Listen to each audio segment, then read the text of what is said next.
Bonjour à tous, aujourd'hui on se retrouve pour une nouvelle vidéo où on va calculer un petit produit de cosinus.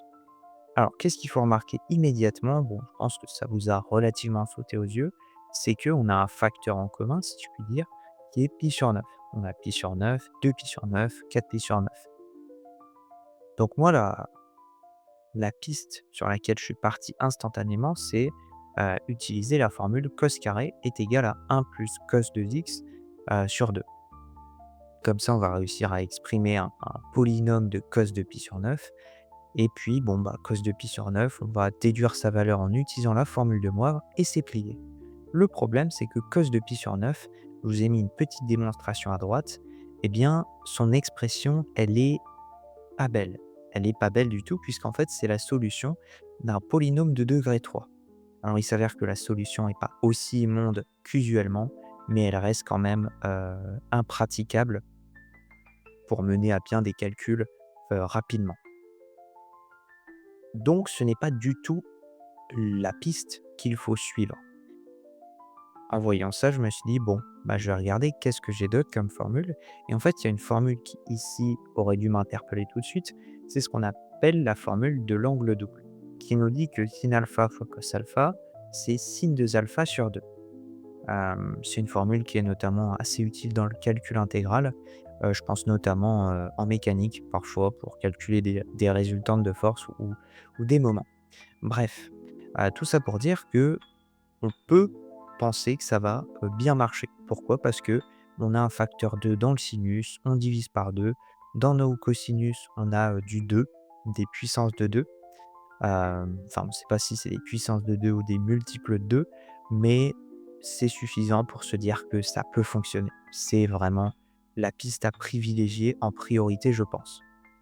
Bon, si vous vous rappelez pas de cette formule, même si elle est pas très dure à retenir selon moi, vous pouvez la redémontrer assez rapidement avec les formules de l'air. Je vous ai mis une petite démo en bas à droite. OK, donc nous, ce qu'on a, c'est du cosinus. On va isoler le cosinus. On obtient donc l'expression cos alpha est égale à sin 2 alpha sur 2 sin alpha. Et puis, on va le faire pour cos 2 alpha. Donc, on va juste poser alpha est égal à 2 alpha dans l'expression juste au-dessus. On obtient cette expression et on va poser alpha égale 4 alpha et on obtient cette expression. Rien de plus simple, on applique nos trois formules simultanément pour alpha est égal à pi sur 9, c'est pour ça qu'on les a écrites, et on obtient du coup cette petite expression. L'expression, elle peut paraître un peu lourdingue, mais en fait, on se rend compte que ça se télescope. En effet, on a du sin de pi sur 9 qui s'en va, et du sin 4 pi sur 9 qui s'en va. On obtient l'expression toute bête, sin de 8 pi sur 9 sur 8 sin de pi sur 9. Alors ici, j'ai une petite confession à vous faire. Je suis arrivé à ça devant ma feuille et en fait, j'arrivais pas à le simplifier. Enfin, c'est pas que j'arrivais pas à le simplifier, c'est que je pensais pas que ça se simplifiait, en fait.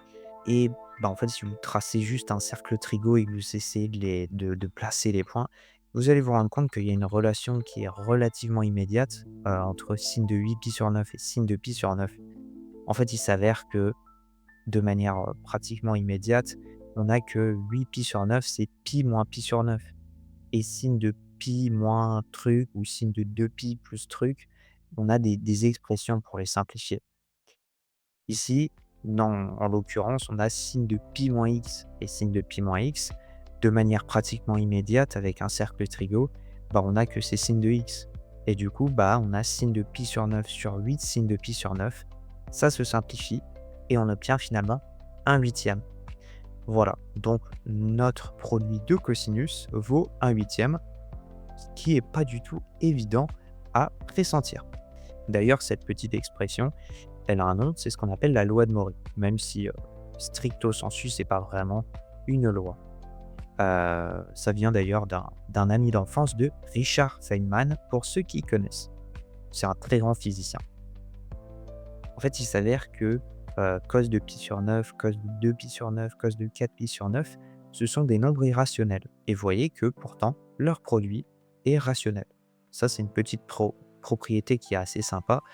Bon, évidemment, on comprend que ça peut être vrai, tout simplement parce que vous prenez racine de 2, il est irrationnel. Vous le multipliez par racine de 2 qui est aussi irrationnel. vous obtenez 2 qui est rationnel. Donc voilà, c'est une non-propriété qui est assez immédiate, mais il n'en reste pas moins vrai que ça fonctionne même avec des cosinus. Voilà, c'est intéressant à mentionner. D'ailleurs, un exercice également qui est sympa, c'est de le généraliser pour des puissances de n supérieures. Voilà, j'espère que cette vidéo vous a plu. N'hésitez pas à vous abonner si vous pensez que le contenu de la chaîne peut vous intéresser. N'hésitez pas à écrire un commentaire si vous avez eu des petits pépins dans la correction ou des trucs à dire sur le contenu. Et puis moi, je vous dis à bientôt dans une prochaine vidéo.